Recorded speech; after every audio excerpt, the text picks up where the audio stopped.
Hello दोस्तों, Soren classes YouTube channel में आप सभी का स्वागत है।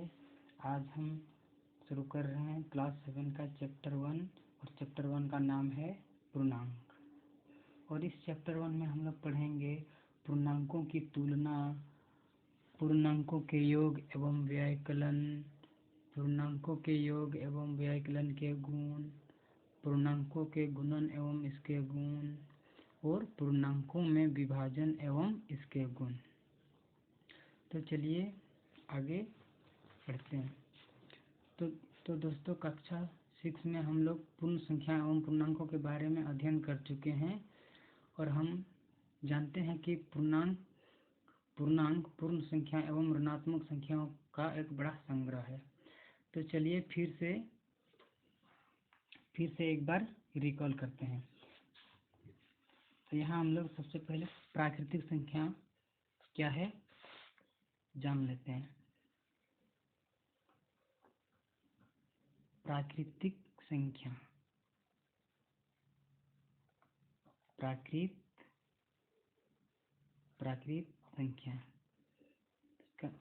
प्राकृत संख्या यानी कि नेचुरल नंबर।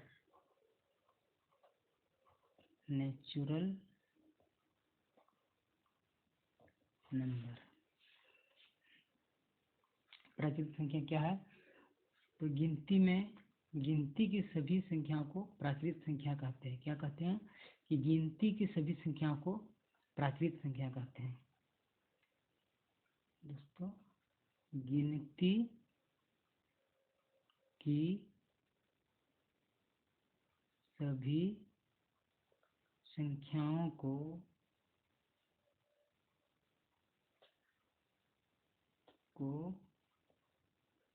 प्राकृत संख्या कहते हैं। प्राकृत संख्या किसे कहते हैं? गिनती की सभी संख्याओं को प्राकृत संख्या कहते हैं। और इससे n से सूचित करते हैं। इससे n से सूचित किया जाता है। इससे n से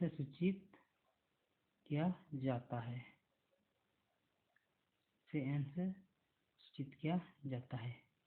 जैसे n = 1 2 3 4 ... ऐसे आगे चलता जाएगा। तो दोस्तों, प्राकृत संख्या प्रथम प्राकृत संख्या 1 है। प्रथम प्राकृत संख्या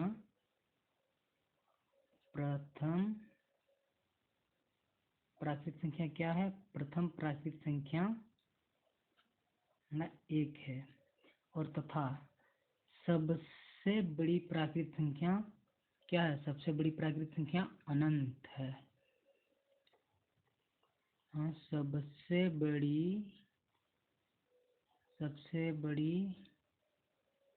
प्राकृत संख्या क्या है? सबसे बड़ी प्राकृत संख्या हमारा क्या है? अनंत, इनफाइनाइट। अनंत को हम लोग ऐसे लिखते हैं। प्रथम प्राकृत संख्या क्या है? 1 तथा सबसे छोटी प्राकृत संख्या क्या है? अनंत। तो दोस्तों, प्राकृत संख्या क्या है? Natural number. हम लोग जान लें कि गिनती की सभी संख्याओं को प्राकृत संख्या कहते हैं। और इसे किससे सूचित किया जाता है? इससे n से सूचित किया जाता है। और प्रथम प्राकृत संख्या क्या है? 1 तथा सबसे बड़ी प्राकृत संख्या अनंत, इनफाइनाइट। इनफाइनाइट का मतलब होता है 100 से भी बड़ा। जितना मतलब ऐसे 1 2 3 ऐसे बहुत दूर तक चला जाएगा। इतना तो हम लिख सकते हैं, इसलिए ये नहीं लिख सकते हैं इतना दूर तक। तो ये इसलिए अनंत मतलब ये इनफाइनाइट से हम लोग लिख देते हैं। अब आगे बढ़ते हैं पूर्ण संख्या।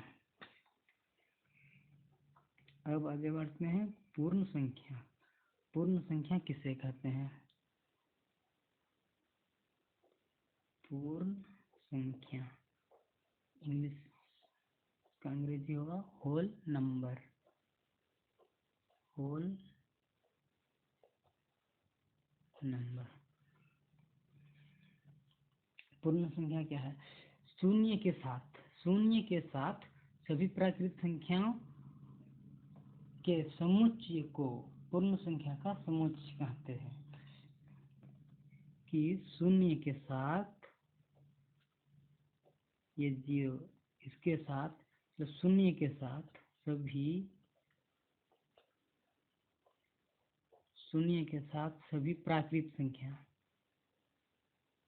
प्राकृत संख्याओं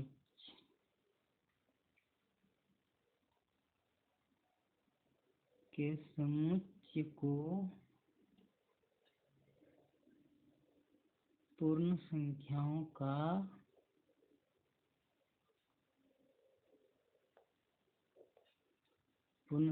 का समुच्चय कहते हैं। पूर्ण संख्या का समुच्चय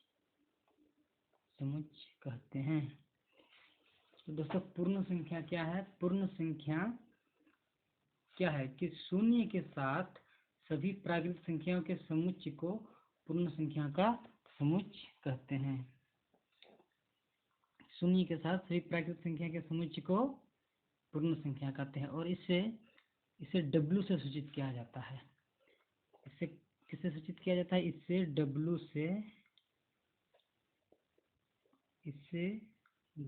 से सूचित किया जाता है। इसे W से सूचित किया जाता है। जैसे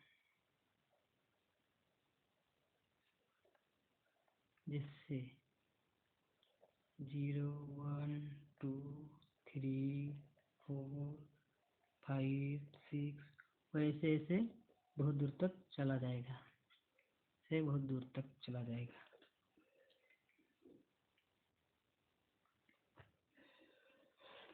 बहुत दूर तक यानी कि अनफाइनाइट तक। तो पूर्ण संख्या क्या है कि शून्य के साथ सभी प्राकृत संख्या के समुच्चय को पूर्ण संख्या का समुच्चय कहते हैं। तो दोस्तों यहाँ कहता है कि वास्तविक रूप से प्राकृत संख्या पूर्ण संख्याएं होती है। वास्तविक रूप से प्राकृत संख्या क्या है? पूर्ण संख्या भी पूर्ण संख्या होती है। लेकिन इसमें शून्य केवल पूर्ण संख्या है। शून्य केवल क्या है? पूर्ण संख्या है, प्राकृत संख्या नहीं। शून्य प्राकृतिक संख्या यहाँ नहीं है। शून्य केवल इसमें पूर्ण संख्या है।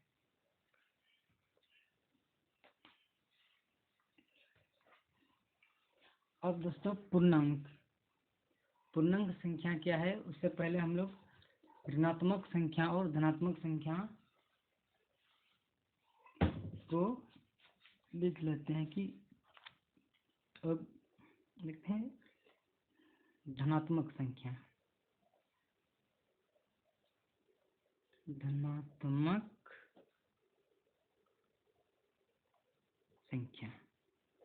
कि पॉजिटिव नंबर।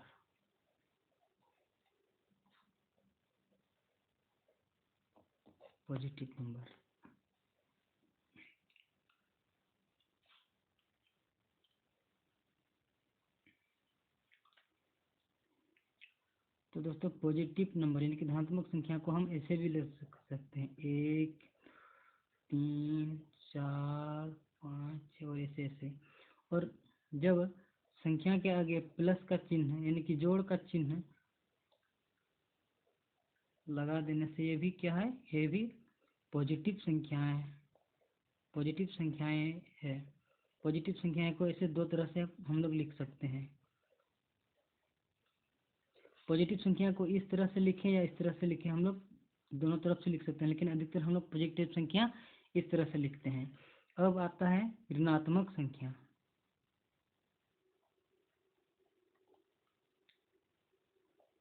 ऋणात्मक संख्या, नेगेटिव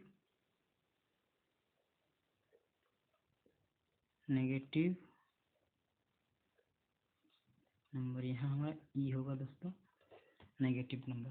तो नेगेटिव नंबर को दोस्तों हम लोग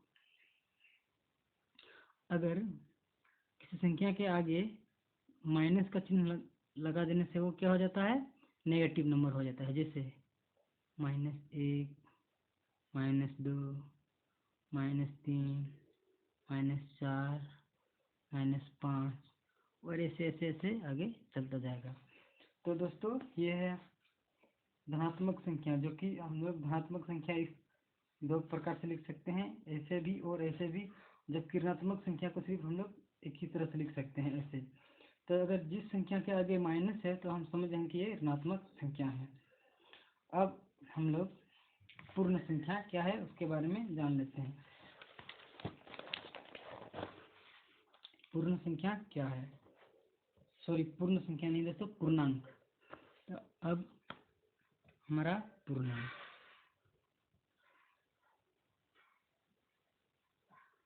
पूर्णांक संख्या,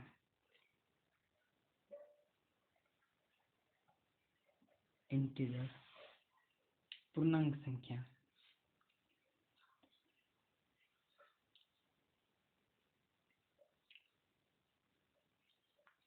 पूर्णांक संख्या किसे कहते हैं? तो दोस्तों वैसे संख्या जो ऋणात्मक संख्या से शुरू होकर धनात्मक संख्या की ओर जाता है, यानी कि ऐसे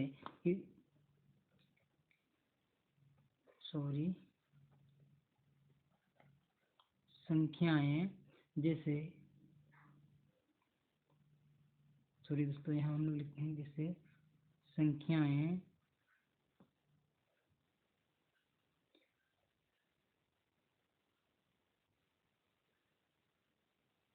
-1, 0, 1, 2, 3 ... तो दोस्तों इस तरह की संख्या को क्या कहते हैं? इस तरह की संख्या को हम लोग पूर्णांक संख्या कहते हैं। क्या कहते हैं? पूर्णांक संख्या, क्योंकि आदि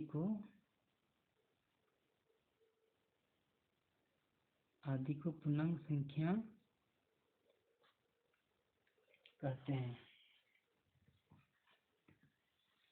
और पूर्णांक संख्या को आई अथवा जेड से सूचित करते हैं। इसे किससे सूचित करते हैं? पूर्णांक संख्या को आई अथवा जेड से सूचित करते हैं। इसे आई अथवा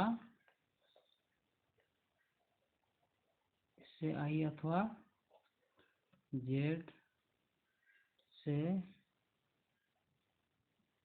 सूचित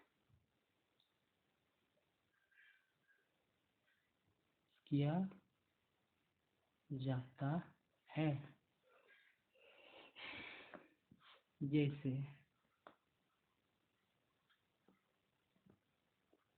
आई अथवा जेड इक्वल,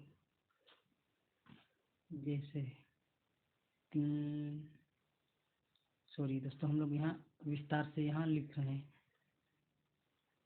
आई अथवा जेड को हम लोग पूर्णांक संख्या को ऐसे लिखते हैं, ऐसे डॉट ऐसे, और भी -4, -3, -2, -1, 0, 1, 2, 3, 4 और ऐसे चलता जाएगा। तो दोस्तों इसे हम लोग क्या कहते हैं? इस तरह की संख्या को क्या कहते हैं? पूर्णांक संख्याएं कहते हैं। इस तरह की संख्या को क्या कहते हैं? पूर्णांक संख्या कहते हैं।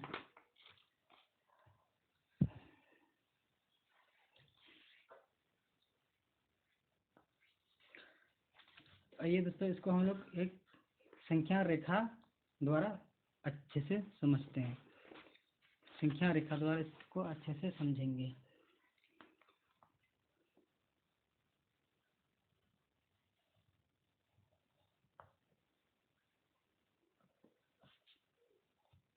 यह है हमारा मिडिल पॉइंट, मिडिल पॉइंट 0, 1 2 3 4 5 6 7 और ऐसे आगे चलता जाएगा दोस्तों। और इधर भी 1 2 4 5 6 इधर भी हमारा चलता जाएगा। तो ये हमारा 1 2 3 4 5 6 7 इधर भी 1 2 3 4 5 6। सॉरी इधर हमारा नेगेटिव होगा ना, ये हमारा नेगेटिव होगा। तो दोस्तों इस जीरो से इस जीरो से लेफ्ट साइड की संख्या को क्या कहते हैं? ऋणात्मक पूर्णांक। इस लेफ्ट साइड के संख्या को क्या कहते हैं? ऋणात्मक पूर्णांक। और इस जीरो से राइट साइड की संख्या को क्या कहते हैं?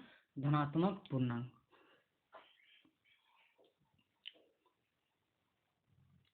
ये देखिए दोस्तों, इस साइड को नंबर संख्या को क्या कहते हैं? धनात्मक पूर्णांक। इसको क्या कहते हैं? धनात्मक पूर्णांक। धनात्मक पूर्णांक। और इस साइड जीरो से इस साइड की संख्या को क्या कहेंगे? ऋणात्मक पूर्णांक। और पूर्णांक में दोस्तों ये क्या है कि जीरो ना तो धनात्मक है और ना ही ऋणात्मक। जीरो ना तो धनात्मक है और ना ही ऋणात्मक, ये केवल पूर्णांक है। जीरो केवल क्या है? जीरो केवल पूर्णांक है। ये ना तो ऋणात्मक है और ना ही धनात्मक। जीरो केवल क्या है? पूर्णांक है। जीरो क्या है? न ऋणात्मक न धनात्मक, सॉरी,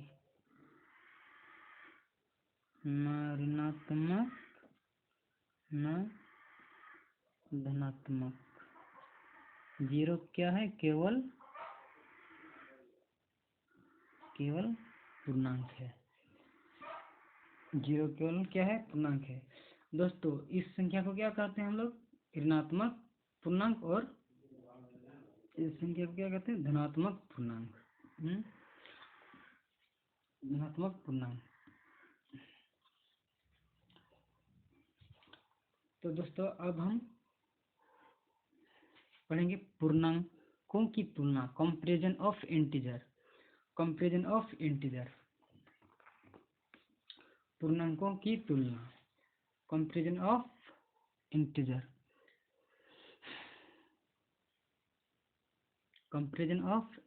हाँ, यहाँ कंपैरिजन ऑफ इंटीजर यानी कि पूर्णांकों की तुलना।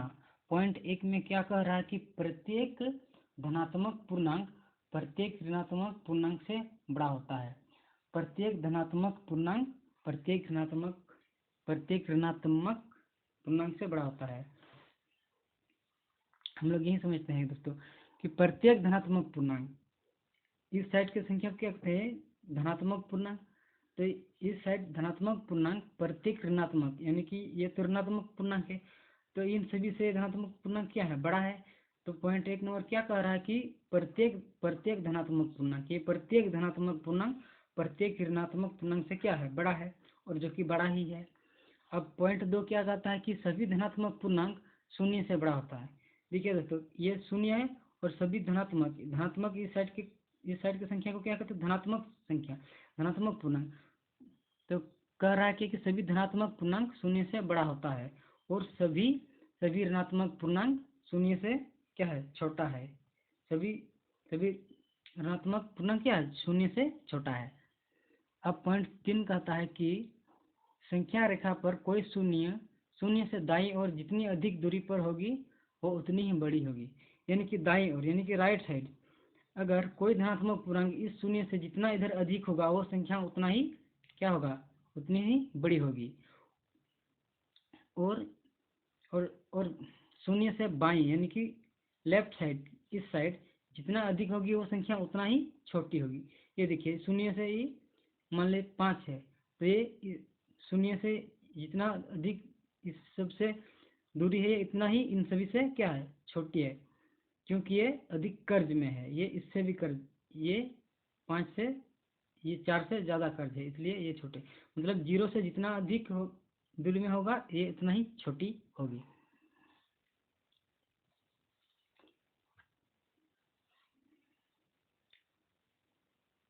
अब पॉइंट नंबर 5 क्या कहता है कि एक धनात्मक पूर्णांक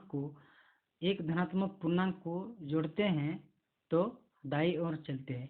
यानी कि इसमें अगर इसमें एक धनात्मक पूर्णांक जोड़ेंगे तो हम दाईं की ओर ही तो जाएंगे, क्योंकि एक धनात्मक पूर्णांक जोड़ेंगे तो हम कहाँ, दाईं की ओर जाएंगे, क्योंकि वो धनात्मक पूर्णांक प्राप्त होगा। और एक ऋणात्मक पूर्णांक को जोड़ते हैं तो बाईं की ओर चलते हैं, यानी कि एक ऋणात्मक पूर्णांक, अगर एक ऋणात्मक पूर्णांक जोड़ेंगे तो वो ऋणात्मक की ओर जाएंगे।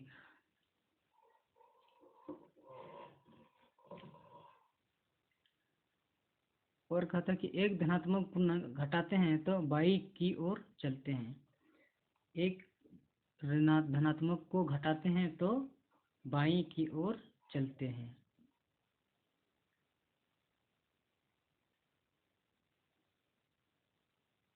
एक धनात्मक पूर्णांक घटाएंगे तो बाईं की ओर चलेंगे, यानी कि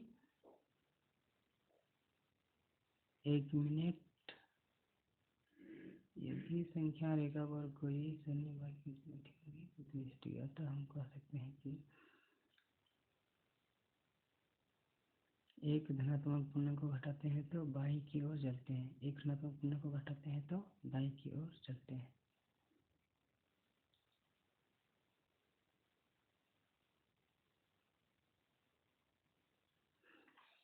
और एक ऋणात्मक पूर्णांक को घटाते हैं तो वो दाईं की ओर चलते हैं। अब चलिए दोस्तों उदाहरण नंबर 1 देखते हैं। उदाहरण नंबर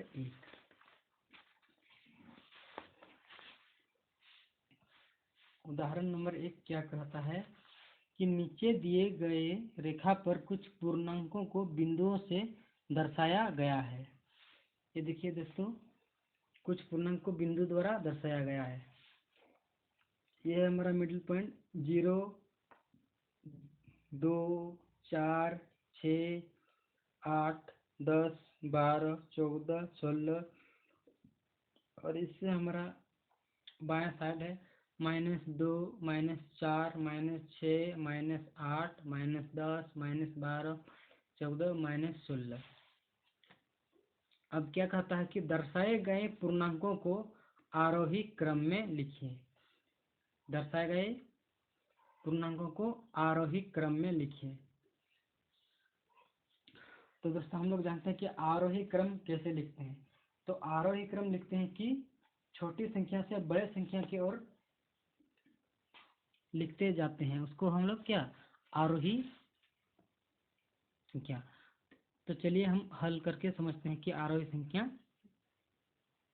कैसे लिखते हैं। तो हम ए नंबर क्या है, आरोही क्रम।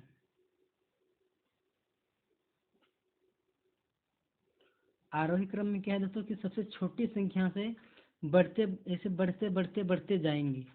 तो इसमें बिंदु में देखिए दोस्तों, ये बिंदु द्वारा दर्शाया गया है कुछ पूर्णांक, इसको हम लोग आरोही क्रम में कैसे लेंगे। तो इसमें से हम लोग ढूंढेंगे सबसे सबसे छोटी संख्या क्या है, इसमें सबसे छोटी संख्या ये हमारा -16 होगा। तो हमारा -16, और इसके बाद क्या है, इससे बड़ा क्या है, -12, और इससे बड़ा क्या है, 8 और 6 के बीच में क्या है, 8 और 6 के बीच में 8 और 6 के बीच में हमारा 8 और 6 के बीच में हमारा क्या होगा, 7। तो ये हमारा -7, इससे बड़ा -7। फिर इससे बड़ा क्या होगा, -4। फिर इससे बड़ा क्या होगा, 2 और 4 के बीच में बिंदु है, यानी कि 2 और 4 के बीच में क्या है, 3। इससे बढ़ते जा रहा है, और फिर बिंदु कहाँ है, 8 पर है। तो हमारा होगा 8, फिर बिंदु कहाँ पर है, 14 पर है। तो दोस्तों आरोही क्रम कैसे लिखें कि सबसे छोटी संख्या से ऐसे बढ़ते बढ़ते बढ़ते गए, ऐसे बढ़ते लिखते जाएं, उसको क्या कहते हैं, आरोही क्रम। आरोही क्रम, जैसे कि हम लोग यहाँ समझते हैं कि आरोही क्रम कैसे लिखते हैं। यहाँ हम लोग समझते हैं कि जैसे आरोही क्रम, आरोही क्रम, आरोही क्रम को कैसे लिखते हैं, आरोही क्रम को जैसे कि छोटी से छोटी संख्या समझ से 1 2 3 4 5 6 7 8 9 10 और ऐसे आगे तक ऐसे चलेंगे। ये हुआ क्या, आरोही क्रम। और आरोही क्रम को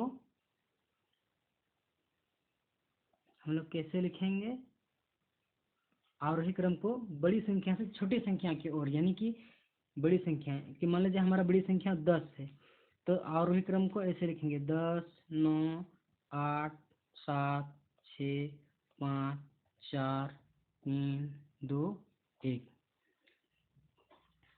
तो ये देखो, ये कितना आसान है, आरोही क्रम यानी कि छोटी से बड़ी संख्या की ओर लिखते जाना। और अवरोही क्रम क्या है कि बड़ी संख्या से छोटी संख्या की ओर लिखते जाना। तो बस इसी प्रकार उदाहरण में हम लोग हल करेंगे। उदाहरण ए। अब बी नंबर क्या कहता है कि अवरोही क्रम। बी नंबर क्या कहता है, अवरोही क्रम।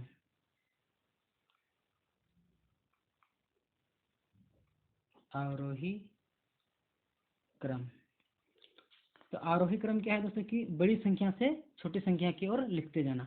तो इसमें देखिए बड़ी संख्या क्या है, 14 है, तो यानी कि हमारा पहले 14 होगा। और इससे छोटी संख्या क्या है, 8 है।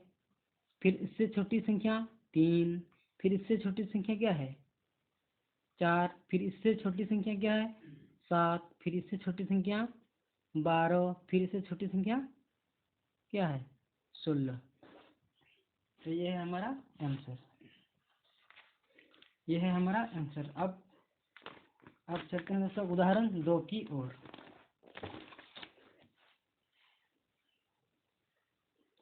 उदाहरण 2। तो उदाहरण 2 में क्या कहता है कि विभिन्न स्थानों के तापमान को डिग्री सेल्सियस को हम लोग ऐसे सी और इसके ऊपर में ऐसे 0 लिखते हैं, इसको कहते हैं डिग्री सेल्सियस। डिग्री की विभिन्न स्थानों के तापमानों को डिग्री सेल्सियस में निम्नलिखित संख्याओं रेखा पर दर्शाया गया है। ये देखिए दोस्तों, ऐसे हमारा दिया गया, इस तरह दर्शाया गया है।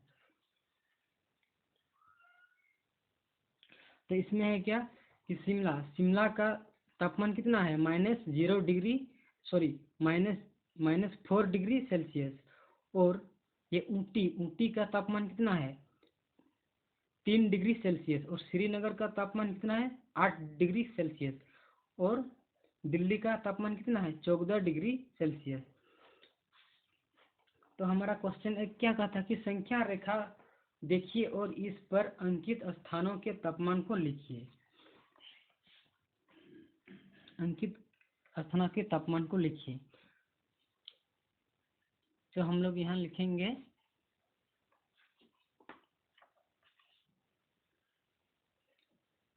दी गई संख्या रेखा पर अंकित स्थानों के तापमान इस प्रकार है कि दी गई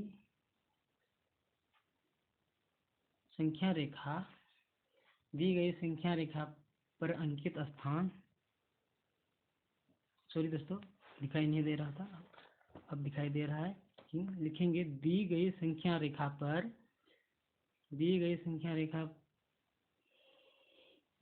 अंकित स्थान, संख्या रेखा पर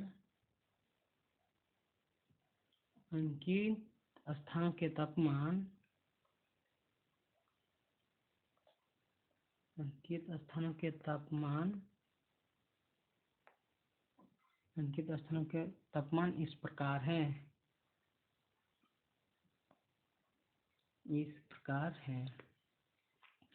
शिमला।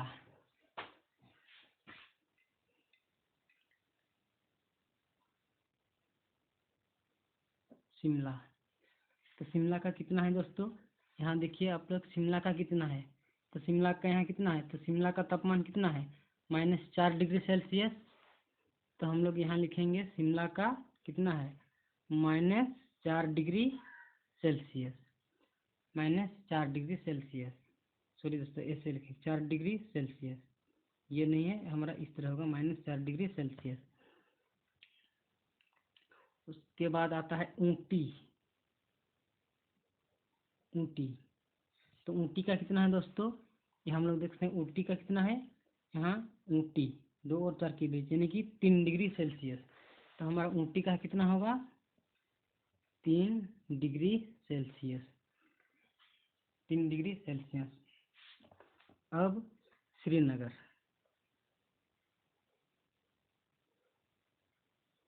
श्रीनगर, तो श्रीनगर का कितना है दोस्तों, श्रीनगर का यहाँ देखिए श्रीनगर का है 8 डिग्री सेल्सियस, यानी कि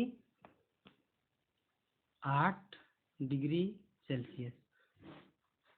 अब आता है दिल्ली। दिल्ली का, दिल्ली, तो यहाँ देखिए दिल्ली का कितना है दोस्तों, दिल्ली का है 14, यानी कि 14 degree Celsius, 14 degree Celsius, 14 degree Celsius. अब क्वेश्चन नंबर बी क्या कहता है कि सबसे गर्म एवं सबसे ठंडा, सॉरी, सबसे गर्म एवं सबसे ठंडा स्थान,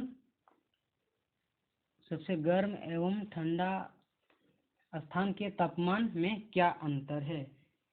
तापमान, सबसे गर्म एवं सबसे ठंडा स्थान के तापमान में क्या अंतर है।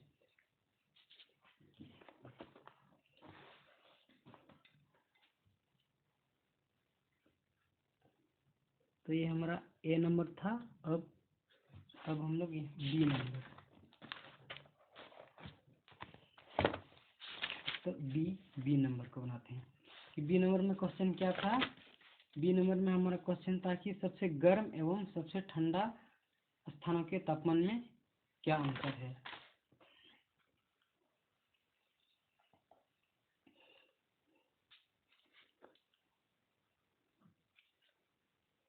तो हमारा बी नंबर,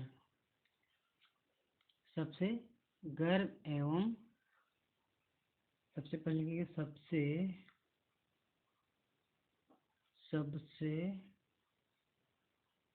गर्म स्थान का गर्म स्थान, सबसे गर्म स्थान यानी कि दिल्ली, दिल्ली का तापमान। तो दिल्ली का तापमान कितना था 14 डिग्री सेल्सियस, यानी कि बहुत ज़्यादा तापमान था। और सबसे ठंडा, और सबसे ठंडा स्थान, सबसे ठंडा स्थान क्या था दोस्तों, शिमला, शिमला का तापमान, शिमला का तापमान कितना -4 डिग्री सेल्सियस। देखिए दोस्तों, देखिए देखिए सबसे सबसे सबसे ठंडा, सबसे ठंडा स्थान का तापमान यही है ना शिमला, क्योंकि ये -4 डिग्री सेल्सियस है। और सबसे गर्म देखिए, सबसे गर्म स्थान दिल्ली कितना है 14 डिग्री सेल्सियस है, 14 डिग्री सेल्सियस। तो यहाँ देखिए सबसे गर्म स्थान दिल्ली का तापमान कितना है 14 डिग्री सेल्सियस, और सबसे ठंडा स्थान शिमला का तापमान कितना है -4 डिग्री सेल्सियस। अब दिल्ली और शिमला का तापमान में अंतर। दिल्ली और शिमला, दिल्ली और शिमला का तापमान, सॉरी, तापमानों में अंतर। दोस्तों अंतर का मतलब हमारे यहाँ घटाव होता है। अंतर इक्वल अंतर यानी कि दिल्ली का तापमान कितना है 14। अंतर का मतलब घटाव होता है, तो यहाँ घटाव का चिन्ह। और शिमला का कितना है -4 डिग्री सेल्सियस। तो ये हमारा होगा यहाँ माइनस और माइनस, माइनस गुना माइनस क्या हुआ प्लस होता है, माइनस गुना माइनस प्लस। ये हम लोग डिग्री सेल्सियस। तो 14 में 4 जोड़ेंगे तो कितना होगा 18 डिग्री सेल्सियस। 18 degree Celsius. दोस्तों यहाँ कंफ्यूज आप लोग मत होइए, क्योंकि माइनस और माइनस गुना करेंगे तो प्लस होगा। तो शिमला और दिल्ली और शिमला का तापमानों में अंतर कितना है 18 डिग्री सेल्सियस। अब 3 नंबर क्या कहता है कि क्या हम कह सकते हैं कि शिमला और श्रीनगर के तापमानों का योग शिमला के तापमान से कम है। आइए देखते हैं।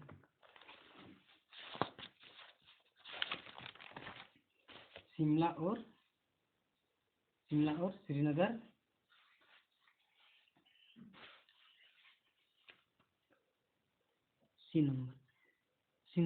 श्रीनगर का तापमान कितना है दोस्तों। श्रीनगर का तापमान है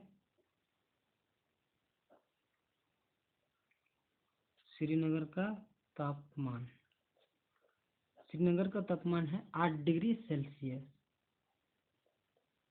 8 डिग्री सेल्सियस। यहाँ आप लोग देख सकते हैं श्रीनगर का तापमान कितना है 8 डिग्री सेल्सियस। श्रीनगर का तापमान कितना है 8 डिग्री सेल्सियस। और शिमला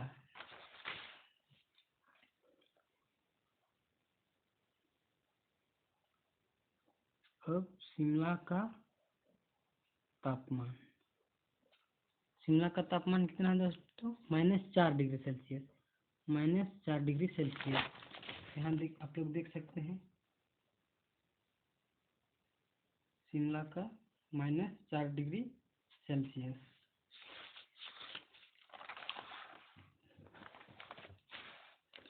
अब कहता है कि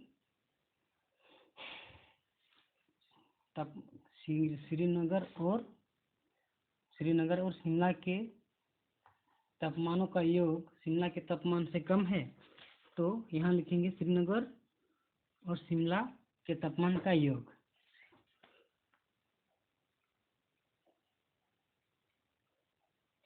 श्रीनगर और शिमला के तापमान का योग। तो श्रीनगर का तापमान कितना है दोस्तों 8 डिग्री सेल्सियस। योग का मतलब होता है जोड़, और -4 डिग्री सेल्सियस। तो हमारा होगा = 8 - 4। दोस्तों यहाँ माइनस प्लस गुना माइनस माइनस होता है, इसलिए 8 - 4 बराबर कितना हो 4 degree Celsius. 4 degree Celsius. 4 degree Celsius. तो दोस्तों हम लोग यहाँ कह सकते हैं कि श्रीनगर और शिमला के तापमानों का योग शिमला के तापमान से अधिक है। यहाँ देखिए दोस्तों शिमला का तापमान -4 है, और जबकि यहाँ योग का कितना आया +4, यानी कि शिमला का तापमान श्रीनगर के तापमान से कितना है कम है। शिमला का तापमान श्रीनगर के तापमान से कितना है कम है। कम नहीं दोस्तों अधिक है, तापमान अधिक है, क्योंकि सॉरी यहाँ शिमला का तापमान कम है और यहाँ श्रीनगर का तापमान अधिक है। तो हम कह सकते हैं कि श्रीनगर और शिमला के तापमानों के योग शिमला के तापमान से अधिक है। तो दोस्तों आज की वीडियो में इतना ही, और मिलते हैं नेक्स्ट वीडियो में।